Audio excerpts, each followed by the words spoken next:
আলাইকুম। আজকের ভিডিওতে আমরা এসএসসি কেমিস্ট্রি বইয়ের গুরুত্বপূর্ণ একটা চ্যাপ্টার, সেটা হচ্ছে পর্যায় সারণী চ্যাপ্টার 4। তো এটা নিয়ে কথা বলবো। তো প্রথমে আমরা পর্যায় সারণীর ইতিহাস নিয়ে কথা বলবো।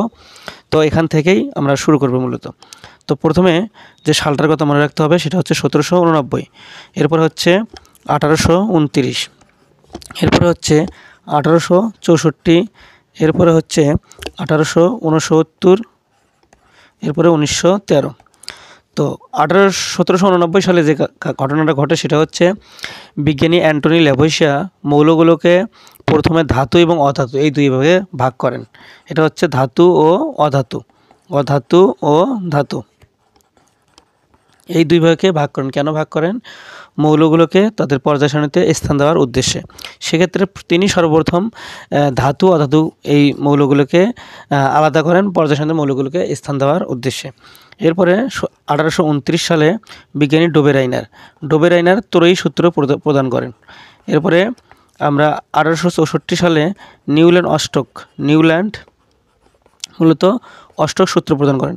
আর 1869 সালে মেন্ডেলিফ মূলত পর্যায় সারণীর যে পারমাণবিক ভর এর ধারণা দিয়ে পর্যায় সারণীর যে মৌলগুলোর ভৌত রাসায়নিক ধর্মাবলী এটার একটা ধারণা দেন। এরপরে 1913 সালে পারমাণবিক সংখ্যা আবিষ্কারের ধারণা দেন হচ্ছে হেনরি মোসলে। তো আমরা এগুলো নিয়ে একটু বিস্তারিত কথা বলবো এবং পর্যায়ক্রমে সব বিষয় নিয়ে আলোচনা করব। তো প্রথমে আমরা আসি 1789 সালে। তো 1789 সালে যে ঘটনাটা ঘটে সেটা হচ্ছে যে মৌলগুলোকে তাদের পর্যায় সারণীতে স্থান দেওয়ার উদ্দেশ্যে সর্বপ্রথম 1789 সালে Lavoisier oxygen, nitrogen, hydrogen, phosphorus, mercury, zinc, sulphur ইত্যাদি মৌলগুলোকে প্রথমে তিনি দুইটি ভাগে ভাগ করেন। একটা ভাগ হচ্ছে ধাতু আর একটা হচ্ছে কি অধাতু, অর্থাৎ ধাতুগুলোকে একসঙ্গে রাখেন এবং অধাতুগুলোকে মূলত তিনি একসঙ্গে রাখেন, তো আলাদা করেন। যেমন এখানে ধাতুর ক্ষেত্রে যদি চিন্তা করি যে সোডিয়াম, পটাশিয়াম, ক্যালসিয়াম এগুলো হচ্ছে ধাতু, ঠিক তেমনিভাবে অধাতুগুলোকে তিনি আলাদা করেন, ক্লোরিন, ফ্লোরিন, এরপরে হচ্ছে নাইট্রোজেন, এরকম যেমন অধাতুগুলো আছে এগুলোকে মূলত তিনি ধাতু আর অধাতু এই দুটাকে আলাদা করেন। কত সালে? 1789 সালে। কোন বিজ্ঞানী অ্যান্টনি ল্যাভোইসিয়া। কেন এই ধাতুগুলোকে কেন আলাদা করলো? এর মেইন যে রিজন সেটা হচ্ছে পর্যায় সারণীতে মৌলগুলোকে স্থান দেওয়ার উদ্দেশ্যে।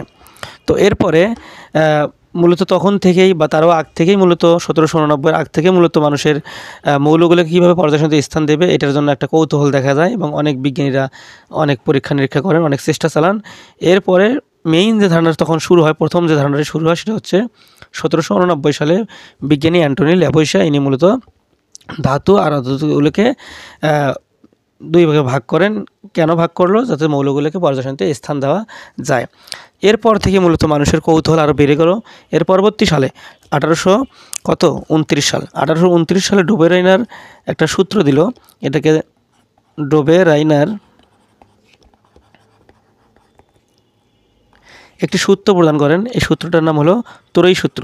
আমরা জানি যে ত্রয়ী মানে হচ্ছে কি? ত্রয়ী মানে হচ্ছে 3, অর্থাৎ তৃতীয় একটা সূত্র প্রদান করেন।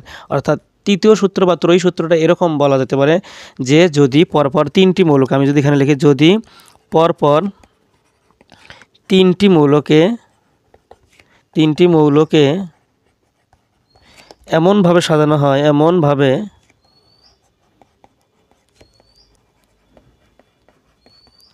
সাজানো যায় বা সাজানো হয় যে তাদের দ্বিতীয় মৌলের পারমাণবিক ভর প্রথম ও তৃতীয় মৌলের যোগফলের অর্ধেক বা তার কাছাকাছি। তো এই সূত্রটা তিনি প্রদান করেন। প্রথম ও তৃতীয় মৌলের যোগফলের আমি সামেশন ডিভাইডেড 2, অর্থাৎ যোগফলের অর্ধেক, এটা বুঝাইলাম। প্রথম মৌল এবং তৃতীয় মৌল যোগ করে যা পাবো তার মূলত অর্ধেক। কে করেছে এটা? ডোবেরাইনার। কেন করেছে? মৌলগুলোকে পর্যায় সারণীতে স্থান দেওয়ার উদ্দেশ্যে। তো ইনি কী করলেন? ত্রয়ী সূত্র দিলেন।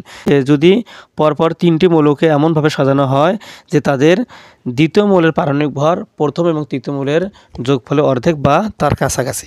এখন এটা আমরা বোঝার চেষ্টা করব। সাপোজ এখানে সোডিয়াম, ম্যাগনেসিয়াম আর হচ্ছে অ্যালুমিনিয়াম। তাহলে আমরা কি জানি? সোডিয়ামের পারমাণবিক ভর হচ্ছে কত? 23, হচ্ছে 24, আর অ্যালুমিনিয়াম হচ্ছে মূলত 27। তাহলে এখন দেখেন আমরা যদি এই মৌলটার পারমাণবিক ভর কত 24।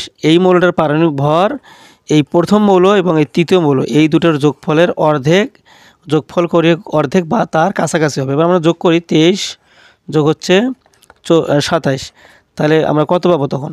তখন দেখা যায় 50। 50কে আমরা 2 দিয়ে ভাগ করি, কারণ দুইটা সংখ্যা এখানে 2 দিয়ে ভাগ, যেহেতু বলেছে যোগফলের অর্ধেক, অর্ধেক মানে 1/2, তার মানে আমরা 50কে 2 দিয়ে ভাগ করব, তাহলে পাবো কত 25। দেখেন এখানে 25 আর এখানে কত 24, দেখেন 25 আর 24 প্রায় অলমোস্ট কাছাকাছি। তো এখানে খেয়াল করেন যে বিষয়টা, দ্বিতীয় মৌলের পারমাণবিক ভরটা প্রথম মৌল এবং তৃতীয় মৌলের যোগফলের অর্ধেক। যোগফল বলতে এখানে পারমাণবিক ভর হচ্ছে 23 প্রথম মৌলের, এবং তৃতীয় মৌলের হচ্ছে 27, তাহলে 23 আর 27 যোগ করলে হয় 50। যেহেতু প্রথম মৌল এখানে একটা এবং তৃতীয় মৌল একটা, 1 আর 1 আর 2, তার কারণে 2 দিয়ে ভাগ, অথবা আমরা অর্ধেক যেহেতু বলছে অর্ধেক ইন্টু হচ্ছে যোগ ইন্টু 23 যোগ হলো 27, আমরা এইভাবেও লিখতে পারি। তাহলে হাফ ইন্টু কত 50, তাহলে 50কে 2 দিয়ে কাটলে ভাগ করলে আসে 25। তার মানে এই মৌলটা আর এই মৌলটা কাছাকাছি। অবশ্যই এটা ধারণা দেওয়া হয়েছে, ডোবেরেনে যখন ধারণাটা দিয়েছে তখন মূলত পারমাণবিক ভরের উপর ধারণা দেওয়া হয়েছে।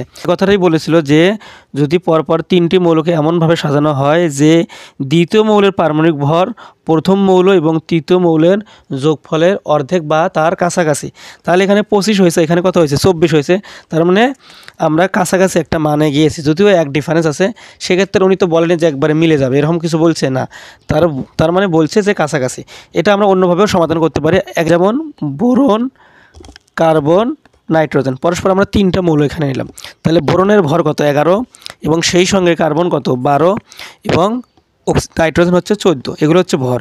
আমরা এখন এই দ্বিতীয় মৌলের পারমাণবিক ভর কত 12, তাহলে এই দুটো যোগ করব, প্রথম মৌল এবং তৃতীয় মৌল যখন যোগ করবো তখন দেখবো অলমোস্ট 12 বা 12র কাছাকাছি, তাহলে 11 যোগ 14 ডিভাইডেড 2, 2 দিয়ে তখন ভাগ করব, তাহলে 4 এর একে 5 আর এখানে 1 আর একে 2, 25কে 2 দিয়ে ভাগ করলে তখন দেখেন 12.5, তার মানে 12.5 আর এখানে 12, প্রায় কি অলমোস্ট কাছাকাছি। এই কথাটি ডোবেরাইনার বলেছে যে দ্বিতীয় মৌলের পারমাণবিক ভরটা হবে প্রথম মৌল আর তৃতীয় মৌলের গাণিতিক গড়ের সমান, অর্থাৎ যোগফলের অর্ধেক। যোগফলকে 2 দিয়ে ভাগ করলে যা পাবো সেটাই হচ্ছে যে ভরটা পাবো, ওই ভরটা হচ্ছে দ্বিতীয় মৌলের ভরের কাছাকাছি। তো এটা তো মূলত উনি পারমাণবিক ভরের উপর ভিত্তি করে বলছে। এখন আমরা এইটাকে যদি আমরা পারমাণবিক সংখ্যা অনুসারে চিন্তা করি সেক্ষেত্রেও কিন্তু হয়, যেমন বোরনের পারমাণবিক সংখ্যা হচ্ছে 5, এরপরে হচ্ছে কার্বনের হচ্ছে 6, আর এরপরে হচ্ছে নাইট্রোজেন হচ্ছে 7। সেক্ষেত্রে আমরা এটা 6 আমরা বের করব, এইটা আর এটা যোগ করব, তাহলে 5 যোগ 7, 7কে 2 দিয়ে ভাগ করো, তাহলে 12/2, তার মানে হচ্ছে 5 যোগ 7 12, 12কে 2 দিয়ে ভাগ করো, ভাগ করলে আছে 6। তো এখানেও 6, এখানেও কত, এই পারমাণবিক ভর সংখ্যা এই তথ্যটা দিয়েছিল, তাই আমরা পারমাণবিক ভর সংখ্যা দিয়েই তথ্যটা লিখব, সংখ্যা দিয়ে লিখব না। ঠিক তেমনিভাবে আমরা যদি সোডিয়াম, ম্যাগনেসিয়াম, অ্যালুমিনিয়ামের ক্ষেত্রে চিন্তা করি, ভর দিয়ে তো দেখাইছি একটু আগে, এখন আমরা সংখ্যা দিয়ে চিন্তা করবো, যেমন 11, এরপরে হচ্ছে 12, এরপরে হচ্ছে 13।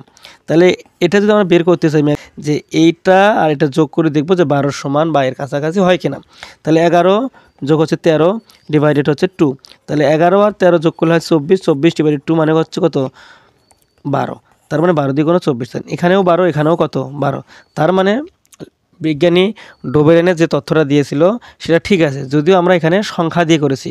তার মানে আমার যেহেতু সংখ্যা আবিষ্কার হয়নি, 1913 সালে আবিষ্কার হয়েছে সংখ্যা, তার আগে যতগুলো তথ্য সবগুলো হচ্ছে পারমাণবিক ভর সংখ্যা অনুসারে, পারমাণবিক ভর অনুসারে। সো আমরা বোঝার জন্য সংখ্যা দিয়েও বুঝতে পারি।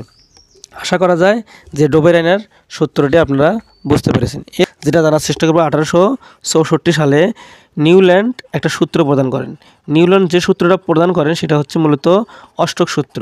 তাহলে আমরা জানি যে অষ্টক মানে কত, অষ্টক মানে হচ্ছে 8, অর্থাৎ যদি পরপর মৌলগুলোকে তাদের পারমাণবিক ভর সংখ্যা অনুসারে সাজানো হয় তাহলে তাদের যে কোনো একটি মৌলের ধর্মের সাথে তাদের অষ্টম মৌলের ধর্মটা মিলে যাবে।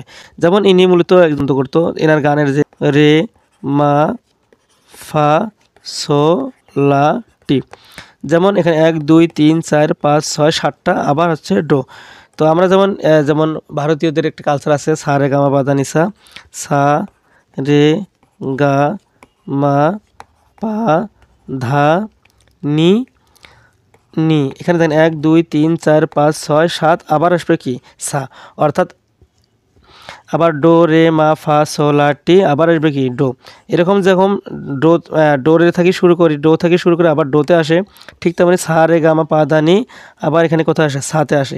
তার মানে 1 নম্বর মৌলের যে ধর্ম অষ্টম মৌলের ধর্মের সাথে মিলে যাবে, এটা নিউল্যান্ড অষ্টক বলছে। আবার যদি আমরা অন্যভাবে চিন্তা করতে পারি, যেমন সপ্তাহের শুরু যদি আমরা চিন্তা করি শুক্রবার থেকে শুরু, শুক্রবার থেকে যদি শুরু চিন্তা করি, তাহলে শুক্রবার, শনিবার, এরপর হচ্ছে রবিবার, সোমবার, তারপর হচ্ছে মঙ্গলবার, বুধবার, বৃহস্পতিবার। তাহলে এখানে দেন 1 2 3 4 5 6 7, আবার 8 নম্বর দিনে আসবে কি শুক্রবার। সেই কথাটাই আমরা মূলত নিউল্যান্ডের অষ্টক সূত্রের ক্ষেত্রে প্রয়োগ করতে পারি। যদি মৌলগুলোকে তাদের পারমাণবিক ভর অনুসারে সাজানো হয়, তাহলে তাদের যে কোনো একটা মৌলের ভৌত রাসায়নিক ধর্ম তাদের অষ্টম মৌলের ভৌত রাসায়নিক ধর্মের সাথে কী যাবে, মিলে যাবে। যেমন আমরা এখন এখানে শুক্রবারের ক্ষেত্রে দেখেন 8 নম্বরের 1 নম্বরের শুক্রবার, আবার 8 নম্বরেও কি শুক্রবার। যেমন আমরা যদি শনিবার ধরি, প্রথম ক্ষেত্রে শনিবার, তাহলে 1 2 3 4 5 6 7, পরের 8 নম্বর দিনে কী হবে, আবার শনিবার আসবে, কারণ শুক্রবারের পরে কি আসে, শনিবার আসে। তার মানে এটাও কী হবে, মিলে যাবে। ঠিক মৌলগুলোর ক্ষেত্রে আমরা এরকম একটা ধর্ম পেয়ে যাব। কেমন করে? যেমন এখানে আছে সোডিয়াম, এরপরে আছে ম্যাগনেসিয়াম, এরপরে আছে মূলত অ্যালুমিনিয়াম, এরপরে আছে সিলিকন, ফসফরাস, এরপরে সালফার, এরপর হচ্ছে ক্লোরিন। অবশ্যই এখানে আমরা নিষ্ক্রিয় গ্যাসগুলোকে নেব না। তারপরে আবার আসে পটাশিয়াম। তাহলে 1 2 3 4 5 6 7, আবার কত 8।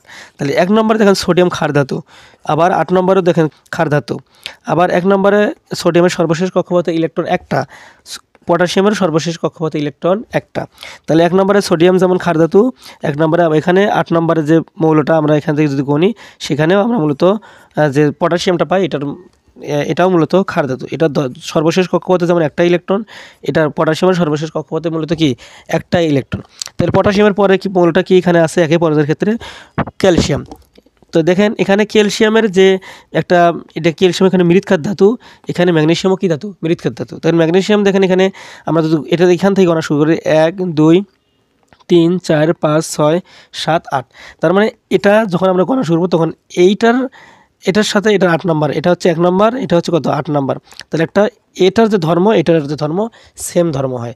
সে কথাটা নিয়ে মূলত বিজ্ঞানী নিউল্যান্ড 1864 সালে এটা বলেছে যে এটার যে ধর্ম যে কোনো একটা মৌলের ভর তাদের অষ্টম মৌলের ধর্মের সাথে কি যাবে, মিলে যাবে। আশা করা যায় আপনারা এই অংশটুকু খুব ভালো করে বুঝতে পেরেছেন। 1969 সালে মূলত বিজ্ঞানী মেন্ডেলিভ মূলত একটা ধারণা দেন যে যদি মৌলসমূহগুলো তাদের পারমাণবিক ভর সংখ্যা অনুসারে সাজানো হয়, তাহলে তাদের ভৌত রাসায়নিক ধর্মাবলী পর্যায়ক্রমে আবর্তিত হয়। তো উনি মূলত পারমাণবিক ভর সংখ্যা অনুসারে মৌলগুলোকে সাজানোর চিন্তাভাবনা করছে এবং সাজিয়েছিল, পারমাণবিক ভর সংখ্যা অনুসারে মৌলগুলোকে সাজাইছে।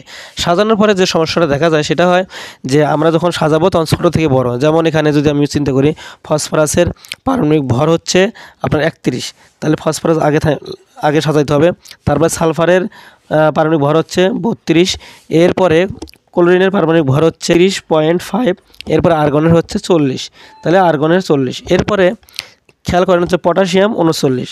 তাহলে আমি যদি পটাশিয়ামকে এখানে স্থান দেই আর আর্গনকে যদি এখানে স্থান দেই, তাহলে তাদের ভৌত ধর্মে মিল থাকে না, কারণ আর্গন হচ্ছে নিষ্ক্রিয় আর এখানে যে পটাশিয়াম এটা হচ্ছে মূলত এটা হচ্ছে ক্ষার ধাতু। আমি যদি আপনাদের দেখানোর চেষ্টা করি যে এখানে খেয়াল করেন যে এটা হচ্ছে পটাশিয়াম হচ্ছে এই ক্ষার ধাতুর মৌল, গ্রুপ 1-এর মৌল পটাশিয়ামটা, আর আর্গনটা হচ্ছে নিষ্ক্রিয় গ্যাস। আমি এখন পটাশিয়াম যদি এখানে আসে কোনো কারণে, সেক্ষেত্রে এর ধর্মের সাথে কি মিলবে না, যার কারণে তখনও একটা পর্যায়সারণীর ব্যতিক্রম বা ত্রুটি লক্ষ্য করা যায়। ঠিক এরপরে 1913 সালে হেনরি মোসলে তখন কি করলো, যে পারমাণবিক সংখ্যা আবিষ্কার করলো। পারমাণবিক সংখ্যা আবিষ্কারের পরে তিনি মূলত প্রস্তাব দিলেন যে আপনি যদি এই পারমাণবিক ভরের পরিবর্তে পারমাণবিক সংখ্যা অনুযায়ী মৌলগুলোকে সাজান, তাহলে মূলত আপনার পর্যায় সারণীর যে বৈশিষ্ট্য, পর্যায় সারণীর যে ধর্ম মৌলগুলোর ক্ষেত্রে সবগুলো ঠিক থাকবে। আমরা কি জানতে পারলাম এখান থেকে, পুরো ব্যাকগ্রাউন্ড থেকে আমরা জানতে পারলাম যে 1789 সালে মৌলগুলোকে প্রথম ধাতু অধাতুকে 2 ভাগে ভাগ করেন হচ্ছে অ্যান্টনি ল্যাভোইশিয়া ধাতু অধাতুকে ভাগ করেন। এরপরে বিজ্ঞানী ডোবেরাইনার মূলত ত্রয়ী সূত্র দেন।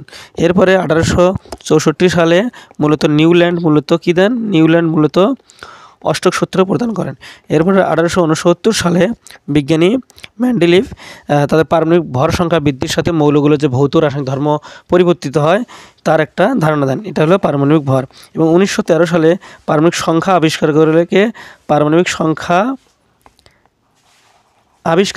আবিষ্কার করে মৌলগুলোকে সাজানোর প্রস্তাব করেন হেনরি মোসলে।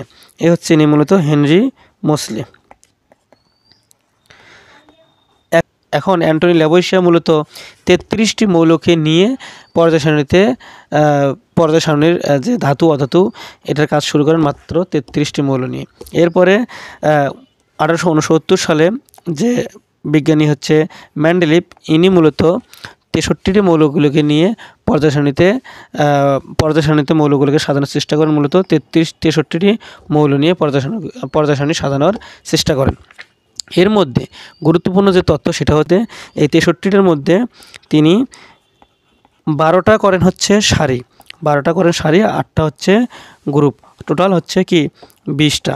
টোটালি আমরা যদি এখানে চিন্তা করি 20টা, তাহলে আমরা জিনিসটাকে এভাবেও আমরা মনে রাখতে পারি যে তিনি যখন পর্যায় সারণীতে মৌল সাজানোর চিন্তা ভাবনা করেন তখন ওনার প্রচুর গায়ে ব্যথা ছিল। এটাকে আমরা ব্যথা বা বিষ হিসেবে চিন্তা করবে, গায়ে বিষ ছিল। এরপরে এই বিষের জন্য তিনি যা করলেন সেটা হচ্ছে যে প্রথমে এই বিষের জন্য তিনি মূলত 63টা ট্যাবলেট খান। এই 63টা ট্যাবলেট যখন তিনি খান তিনি তখন টানা 12 ঘন্টা ঘুমান একদিন, এবং আর একদিন ঘুমান হচ্ছে 8 ঘন্টা। একদিন ঘুমান হচ্ছে 12 ঘন্টা, একদিন ঘুমান হচ্ছে কি 8 ঘন্টা। এই 2 ঘন্টা এটি মূলত ইনি ঘুমান। তাহলে আমরা কীভাবে মনে রাখবো যে মেন্ডেলিভ যখন এই মৌলগুলোকে সাজান তখন ওনার গায়ে বিষ ছিল, অর্থাৎ তখন আমরা এটা বিষ ধরে নেব, অর্থাৎ তিনি যে কাজটা করছিল টোটাল জিনিসটা হচ্ছে 20, 12 আর 8 20। এবং যখন ওনার গায়ে বিষ তখন উনি 63টা ট্যাবলেট সেবন করেন বা ট্যাবলেট খান। যখন 63টা ট্যাবলেট ঠিক খান তখন উনি টানা 12 ঘন্টা এবং এর পরের দিন টানা 8 ঘন্টা ঘুমান, অর্থাৎ 12টি সারিতে এবং 8টি তিনি গ্রুপে বিভক্ত করেন। এভাবেও আমরা জাস্ট মনে রাখতে পারি। করা যায় পর্যায় সারণীর ব্যাকগ্রাউন্ড বোঝা গেছে। এতক্ষণ যে ব্যাকগ্রাউন্ডের কথা বললাম সেটা মূলত একটাই কারণ যে মৌলগুলোকে পর্যায় সারণীতে স্থান দেওয়ার উদ্দেশ্যে মূলত তিনি এগুলো করেন। তো এখন আমরা পর্যায় সারণীর বৈশিষ্ট্য নিয়ে কথা বলবো। তো বৈশিষ্ট্যের ক্ষেত্রে এখানে 2টা অংশ বিভক্ত, একটা হচ্ছে পর্যায় আর একটা হচ্ছে গ্রুপ। তো আমরা মূলত আগে পর্যায় নিয়ে কথা বলি। তো প্রথম পর্যায়ে মৌল রয়েছে 2টি, এবং ঠিক তেমনি আমরা যদি চিন্তা করি যে দ্বিতীয় পর্যায় এবং তৃতীয় পর্যায়ে মৌল রয়েছে কয়টা করে? 8টি করে। এরপরে 3 নম্বরে যেটা বলার চেষ্টা করব সেটা হচ্ছে চতুর্থ পর্যায় ও পঞ্চম এই পর্যায়ে মৌল রয়েছে কত? 18টি করে। এরপরে 4 নম্বরে যেটা বলার চেষ্টা করব সেটা হচ্ছে ষষ্ঠ ও সপ্তম পর্যায়ে মৌল রয়েছে কয়টা? 32টি করে। তার মানে 2টা প্রথমে, তারপরে 8টা, এরপরে 18, এরপর হচ্ছে কি 32। অলমোস্ট এটা দেখা যায় ইলেকট্রন বিন্যাসের নিয়মের মতো 2, 8, 18, 32। তো এভাবেও আমরা মনে রাখতে পারি। সহজ হিসাব যে 2 এবং 3-এ রয়েছে 8টি করে, 4 এবং 5-এ রয়েছে 18টি করে, 6 এবং 7-এ রয়েছে 32টি করে। শুধুমাত্র প্রথম পর্যায়ে মৌল রয়েছে 2টি করে। প্রথম পর্যায়ে মৌল রয়েছে কি এটা? 2টা। আর বাকিগুলোতে প্রথম পর্যায়ে যদি শেষ হয় সেক্ষেত্রে দ্বিতীয় আর তৃতীয়, চতুর্থ আর পঞ্চম, ষষ্ঠ আর সপ্তম, এভাবে আমরা মনে রাখতে পারি। এখন আমরা এটাকে মিলাবো যে আসলে মেলে কিনা। যেমন প্রথম পর্যায়ে মৌল রয়েছে 2টা, দ্বিতীয় আর তৃতীয় পর্যায় সেক্ষেত্রে এখানে 2টি পর্যায়, তাহলে 8 × 2, তার মানে এখানে মৌল আছে 16টা। চতুর্থ এবং পঞ্চম তাহলে 18 × 2, তার মানে 32টা মৌল রয়েছে। এবং ষষ্ঠ সপ্তম 32 × 2, তার মানে 64টা মৌল রয়েছে। তাহলে আমরা 64, 32, 16 এবং 2 এগুলো যোগ করব। তাহলে 2 + 16 + 32 + 64, এখানে যোগ করে খেয়াল করে দেখবা তোমরা যে এখানে 118টি মৌলই এখানে হয়। আশা করা যায় পর্যায় সারণীর বৈশিষ্ট্যগুলো তোমাদের ভালো করে মনে থাকবে। সহজভাবে মনে রাখবো আমরা, সেটা হচ্ছে ইলেকট্রন বিন্যাসের নিয়ম অনুসারে 2, 8, 18, 32 এভাবে মূলত আমরা পর্যায় সারণীর বৈশিষ্ট্যগুলো মনে রাখতে পারি। তা শুধুমাত্র প্রথম যে যে 2 এর ক্ষেত্রে এটা হচ্ছে প্রথম পর্যায়, আর বাকিগুলো দ্বিতীয় দুইটা করে পর্যায়। তো এটা যদি প্রথম পর্যায় হয়, এটার দ্বিতীয়, তৃতীয়, চতুর্থ, পঞ্চম, ষষ্ঠ আর হচ্ছে সপ্তম। আমরা জানি পর্যায় সারণীতে টোটাল 7টা পর্যায় রয়েছে বা অনুভূমিক সারি রয়েছে। তাহলে আমরা মনে রাখবো কীভাবে 7টা পর্যায় রয়েছে? তাহলে আমরা মনে রাখবো হলো 7P হচ্ছে মূলত পর্যায়, 7টা পিতে হচ্ছে পর্যায় আর পিতে হচ্ছে পিরিয়ডিক। আমরা 7P মনে রাখলেই বুঝবো 7টা পর্যায় এখানে রয়েছে। এখন আমরা পর্যায় সারণীর গ্রুপটা মনে রাখার চেষ্টা করব। তো আমরা গ্রুপটা মনে রাখার জন্য একটু বলতেছি গ্রুপ। আমরা এখন গ্রুপের বিষয়টা আলোচনা করব। তো প্রথম গ্রুপে মৌল আছে 7টা। প্রথম 1 নম্বর গ্রুপে মৌল আছে কয়টা? 7টা। এরপরে তাহলে 1 নম্বরে যদি 7টা থেকে আমরা ডট ডট দেবো, এটা 2, এটা 3, এটা হচ্ছে 4, এটা 5, এটা হচ্ছে কি 6। তাহলে আমরা 6টা এখানে অংশ মূলত বিভক্ত করব। তো 1 নম্বরে মৌল রয়েছে কয়টা? 7টা। ঠিক গ্রুপ 18, গ্রুপ 18-র মৌল রয়েছে কয়টা? গ্রুপ 18-তে মৌল রয়েছে 7টা। 1 নম্বরেও 7টা, গ্রুপ 18-তেও 7টা। এরপরে গ্রুপ 2-এ মৌল রয়েছে হচ্ছে এটা গ্রুপ 13 থেকে 17তে মৌল রয়েছে কয়টা? 6টা করে। 13 থেকে 17তে মৌল রয়েছে 6টা করে। আমি প্রথম থেকে একটু টেকনিকটা ভালো করে তোমরা ধরতে পেরেছো কিনা জানি না, যে প্রথম গ্রুপে মৌল রয়েছে 7টা, গ্রুপ 18-তে মৌল, এখানে গ্রুপ 18-তে মৌল রয়েছে কয়টা? 7টা। এরপরে গ্রুপ 2-এ মৌল রয়েছে 6টা। তাহলে গ্রুপ 18 যদি হয়, তাহলে 18 আগের মৌল কত? 17। তাহলে 17 থেকে 13, অর্থাৎ 13 থেকে 17 এখানে মৌল রয়েছে কয়টা? 6টা। তার মানে এখানে যখন 7, এখানেও 7, এখানে যখন 6, তখন এখানেও 6। জাস্ট এটা হচ্ছে গ্রুপ 1, এটা হচ্ছে গ্রুপ 18। যখন এখানে গ্রুপ 2, তখন এটা গ্রুপ 13 থেকে 17। এখানে মৌল রয়েছে কয়টা করে? এখানে মৌল রয়েছে 6টা করে। এরপর এটা যদি 13 হয়, 13 আগের সংখ্যাটি কত? 12। তার মানে আমরা 12 লিখবো। তাহলে 3 এখানে কত থেকে শুরু? 4 থেকে শুরু। তাহলে 4 থেকে 12, যেহেতু 4 থেকে শুরু, আমরা ধরবো এভাবে 4 থেকে 12। এখানে আমি আবার একটু ট্রাই করতেছি। 13-র আগের সংখ্যাটি কত? 12। আর এটা যেহেতু 4 থেকে শুরু, তাহলে 4 থেকে 12। তাহলে 4 থেকে 12তে মৌল রয়েছে কয়টি করে? 4টি করে মৌল রয়েছে। কয়টি করে মৌল রয়েছে? 4টি করে। তাহলে আমরা এটা মনে রাখবো কীভাবে? যেহেতু 4 নম্বরে শুরু হয়েছে, তাহলে মৌল 4 দিয়ে শুরু, আবার 4টি করে মৌল রয়েছে। 4 দিয়ে শুরু, আবার 4টি করে মৌল রয়েছে। তাহলে এখানে 4 থেকে 12 নম্বর গ্রুপে মৌল রয়েছে 4। আমি তোমাদের একটু দেখাই, এখানে খেয়াল করো, যেটা বোঝানোর চেষ্টা করছি। এখানেও যখন 7, তখন এখানেও কত? 7। গ্রুপ 2-এ মৌল রয়েছে 6টা। তার মানে এখানে যখন 6, 13 থেকে 17, এখানেও মৌল রয়েছে কয়টা? 6টা করে। ঠিক গ্রুপ এটা 4 দিয়ে শুরু, এখান থেকে 4 দিয়ে শুরু। আমি যখন সিরিয়ালটা দেওয়ার চেষ্টা করেছি, এখানে 4 দিয়ে শুরু। তার মানে এটা যদি 13 হয়, এই 13-র আগের সংখ্যাটি কত? অবশ্যই 12। এই 12, এই 13-র আগের সংখ্যাটি অবশ্যই 12। আর যেহেতু 4 দ্বারা শুরু, এখানে 4 দ্বারা শুরু, 4 থেকে 12, 4 থেকে আমি যদি বোঝানোর চেষ্টা করি, 4 থেকে 12। তাহলে 4 থেকে 12, তাহলে 4 থেকে 12 যেহেতু 4 দিয়ে শুরু, তার মানে সিরিয়াল যেহেতু 4, তার মানে 4 থেকে 12 আবার 4টি করে মৌলই থাকবে। তো এখন আমরা এখানে মৌল রয়েছে কয়টা? গ্রুপ 3-এ মৌল রয়েছে 32টা। এটা এখন আমরা মেলানোর চেষ্টা করব। এখন দেখেন 4 থেকে 12 ব্যবধান কত? 4 থেকে 12-র ব্যবধান হচ্ছে 8। 8, 9, 10, 11, 12। আমি 12 থেকে যদি 4 বাদ দিই, সেক্ষেত্রে 8 পাই। তাহলে 8, আর এই যে সিরিয়াল 4, তাহলে 8 × 4 যদি আমরা গুণ করি, 4 আর 12-র ব্যবধান হচ্ছে 8। 8 × যদি 4 গুণ করে 4 × 32, অর্থাৎ গ্রুপ 3-এ মৌল রয়েছে 32টি করে মৌল। আশা করা যায় এটা আপনারা বুঝতে পেরেছেন। তো আমি যেটা বলার চেষ্টা করলাম, সেটা হচ্ছে গ্রুপ 1-এর ক্ষেত্রে যেহেতু গ্রুপ 1-এ মৌল রয়েছে কয়টা? 7টা। গ্রুপ 1-এ মৌল রয়েছে 7টা, তাহলে গ্রুপ 18 মৌল থাকবে 7টা। গ্রুপ 2-এ মৌল আছে কয়টা? 6টা। তাহলে 18 আগের ঘরটা কত? গ্রুপটা কত? 17। তাহলে গ্রুপ 17 থেকে 13, অর্থাৎ 13 থেকে 17 পর্যন্ত মৌল আছে কয়টা করে? 6টা করে। যখন এখানেও 6, এখানেও তখন 6। এখন দেখেন, এটা যেহেতু সিরিয়াল আমার 1 গেল, তারপরে 6 গেল, 5 গেল, এখন 4 নম্বর যেহেতু গ্রুপ, তাহলে এই 13-র আগের গ্রুপটা কত? আমরা যখন 18 আগের গ্রুপ চিন্তা করছিলাম 17, ঠিক 13-র আগের গ্রুপটা কত? 12। যেহেতু 4 দিয়ে শুরু, তাহলে 4 থেকে 12, যেহেতু 4 নাম্বার সিরিয়াল দিয়ে শুরু, এখানে 4 থেকে 12। তাহলে 4 থেকে যেহেতু 12, 4 নাম্বার সিরিয়ালে 4 দিয়ে শুরু, আবার 4টি করেই মৌল থাকবে। তাহলে আমাদের 1 গেল, 6 গেল, 5 গেল এবং 4 গেল। তাহলে বাকি থাকলে 2ও, কিন্তু আলটিমেটলি 2 যখন আমরা করছি, তখন আমরা 5-এর কাজটিও করেছি, কারণ 2-ও 6টা করে মৌল, 5-এও কয়টা? 6টা করে মৌল। এখন বাকি থাকলে আলটিমেটলি কত? শুধু 3 নাম্বারটা বাকি থাকলো, অর্থাৎ সিরিয়ালে যেটা 3 এটা বাকি থাকলো। তাহলে এখানে খেয়াল করেন যে 4 থেকে 12 এর ব্যবধান কত? ব্যবধান হচ্ছে মূলত 8। এই 8 দ্বারা 4কে গুণ করেন, 4 8 32, তার মানে গ্রুপ 3 এ 32টা করে মৌল রয়েছে।